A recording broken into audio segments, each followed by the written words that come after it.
more years than others. In the third, he says that both the roads lay in leaves that no one had trampled down. In other words, both the roads were in about the same condition. In what man does with the choice that makes the difference. There are certain themes which of the poem, and let's talk about those themes even. The major theme of the Robert Frost, the road not taken, is about making choice. The speaker in the poem is traveling and comes upon a crossroad, a fork in the road. He or she must decide which way to continue traveling. One way looks at as if it has been traveled many times before, and this is safer, easier road to continue down. However, the other roads does not like it has been frequently and may be more problematic to travel on. He ends up selecting the path less traveled by on the road. And the journey, he continued with the journey. He states that by selecting this path, he has made all the difference. You could also interpret that as a theme of the poem. There are certain symbolisms which used in this poem. The first one was yellow. The yellow color of the woods is a representative of life, hope, promise that the speaker is standing before. His future is bright, stretches before him. Though both paths are equally lit, he must choose only one, because we are not left with two choices in our life.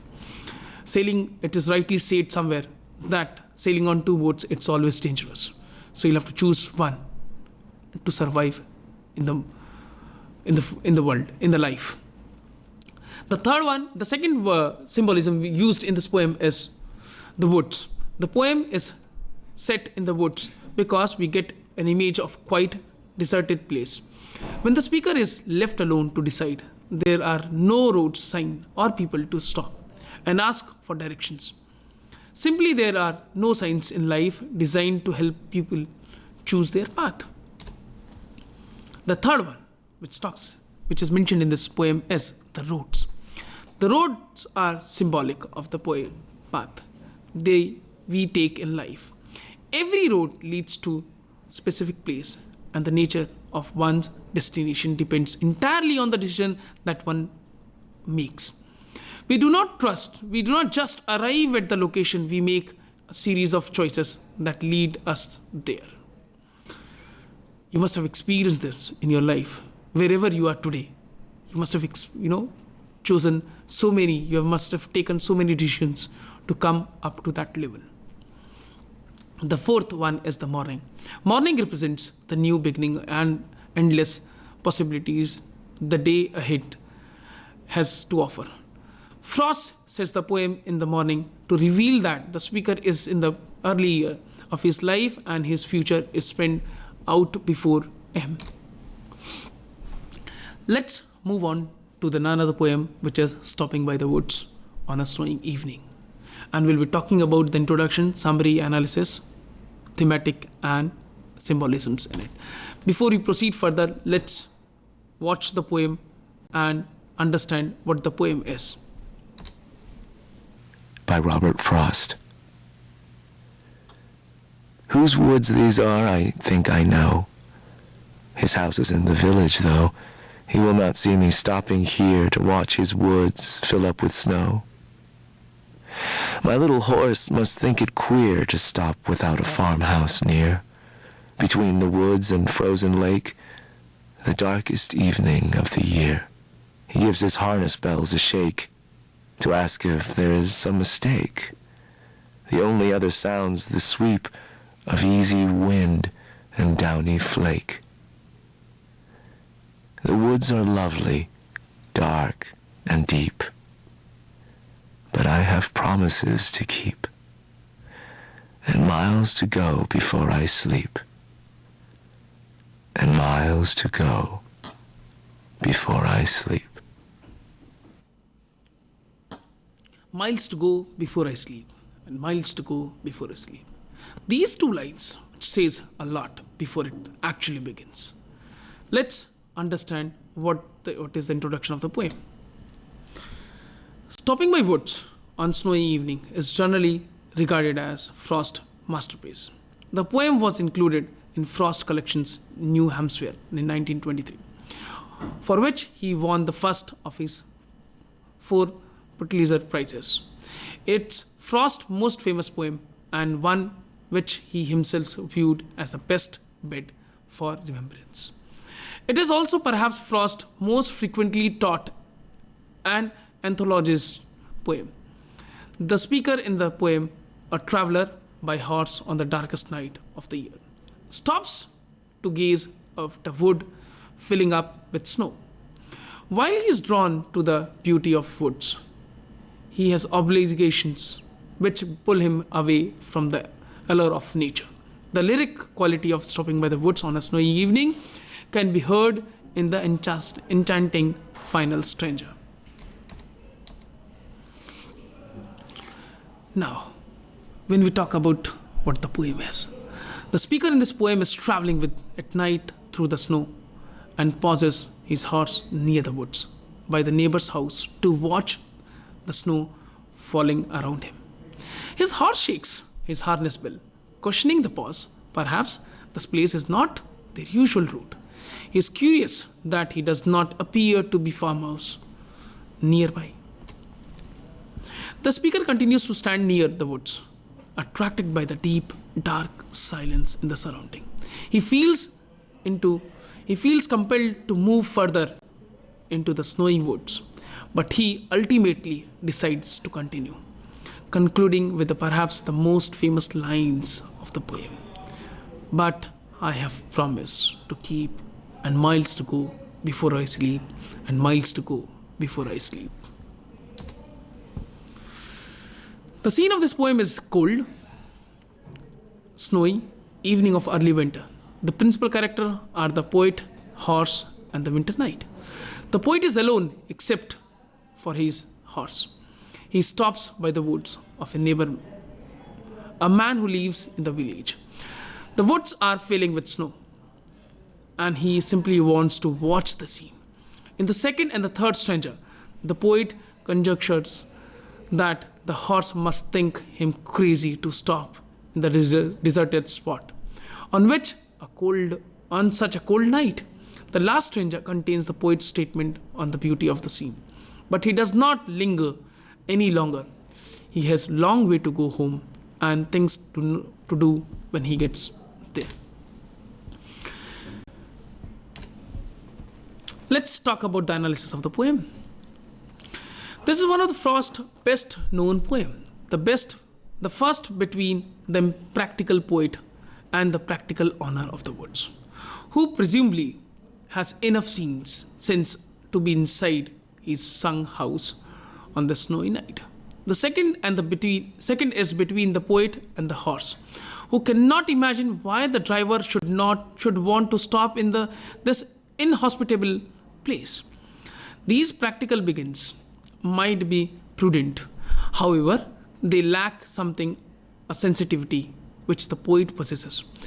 That is the why he is outside looking into the forest instead of the at home himself. Another contrast is between the present natural world and the future world of the speaker is heading. For although the present nature is fascinating and attractive, the poet decides to keep his promise. Although Frost's strategy is to talk about the particular event and natural experience, his poem evokes universal issues. Frost's poetry has strong regional roots, and it is versed in countries think. But it is earnest in a respective imagination, but in the final analysis, it is concerned with human beings. Frost, New England landscapes are occasions rather than the ultimate focus of his poems. Frost typically approaches his themes indirectly. Poetry provides the one permissible way of saying one thing and meaning another. The result is that the setting, character, and the situation that make up the subject matter, the Frost poem, are vehicle for his perceptions about life. In Stopping by the Woods on a Snowy Evening, Frost uses the kind of familiar England New England details that constitutes his poetry for more than descriptive purposes. He shapes them into meditations on the tension we sometimes feel between life responsibilities and the lovely dark and deep attraction but death offers. When the speaker horse gives his harness bell a shake, we are reminded that we are confronting the universal theme as well as the quiet moment of natural beauty. Thematic analysis of the poem is Stopping by the Woods on a Snowy Evening, like many other Frost poems, explores the theme of the universal caught between nature and civilization. The speaker's location on the border between civilization and wilderness echoes a common theme throughout the American literature. A speaker is drawn to the beauty of and allure the woods, which represents nature but has obligations, promises to keep, which draws him away from nature back to the society, the world of men. The speaker is thus faced a choice of whether to give into the allure of nature or remain in the realm of society. Some critics have interpreted the poem as the meditation of death. The woods represents the allure of the death. Perhaps suicides which the speaker resists in order to return to the mundane task which order daily life. Isolation is another theme which talks about. Stopping by the Woods on a Snowy Evening is a lonely poem, for our speaker finds himself far away from the other human beings. He kind of digs this aloneness. However, is glad that no one is there to watch him. We get the feeling that he had rather be all his lonesome in the freezing cold than back in the village. Nature helps him think things even lonelier. Two, for it happens to be freezing cold, snowing and dark out there. The third one is the speaker in the Stopping by the Woods on a Snowy Evening makes several choices, many of which he dearly beloved horse does not agree with him. The biggest choice that he wrestles with is whether to return to the warmth and the safety of the village, to stay and watch the woods fill up with the snow. Our speaker seems to have hard times making his decisions. He ultimately decides to return home, but it seems that to take all his willpower. The next one is Man and the Natural World. We are not going to lie. Nature seems pretty darn scary. In this poem, not scary like it is going to throw the thunderbolts at our speaker or let hungry tiger loose on him, but scary in that it is mysterious and even rather seductive. Our speaker is most enticed into saying that watching the woods fill with snow, but if he stays too long, we have got to believe that he might freeze to death, catch a really bad cold, or forget his way home. Nature is beautiful, shrin in the poem, compelling our speaker to hang out in spite of dangerous consequences. Moving on to the next, we have Society and the Class. We do not get much information about where our speaker comes from, about the nearby village in the poem. But we do know that he is far away from civilization. We also know that the man who owns the woods lives in the town in the house. From this little information, we can decide that if you think you own things is not so concerned with society, in fact, society to him is about the appetizing or cod liver oil. He would rather be alone with nature. To thus, the village sounds quaint, quiet, and warm to our speaker. The village represents the obligations, responsibilities, and the promises. Talking about the symbolisms, the natural world is the first symbolism mentioned in the poem. Our speaker is digging the natural world.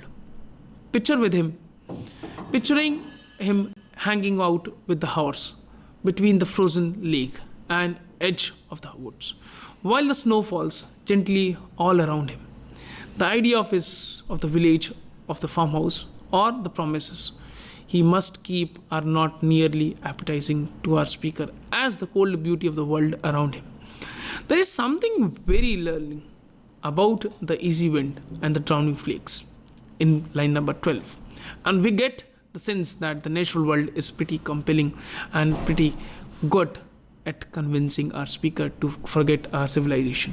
Nature is powerful in this poem. The second symbolism used in this, the words in the poem are something to write home about. Our speaker cannot get enough of them telling us the woods are lovely, dark and deep. Line number 13 talks about this. As though he were hypnotized. The woods must be all that the bag of chips. Because our speaker is compelled to stop and stare at them on the freezing, dark winter evening. There is mysterious element to these woods, as well as we get the sense that the speaker is not alone. Even though he is very much by himself, whenever he see woods in the literature, we almost automatically see them in contrast to the civilization. Thus, we conclude our presentation talking about Robert Frost, his symbolisms, thematic concerns used in the poem. Thank you, sir. So, sir, miles to go before we sleep. Oh, yes. Miles to go before we sleep. Thank you. Thank you.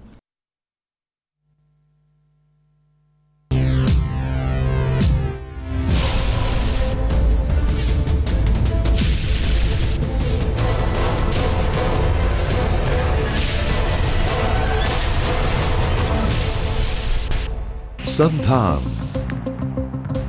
All Gujarat Integrated Classroom. સેટેલાઇટના માધ્યમથી જોડતી કડી એટલે સંધાન.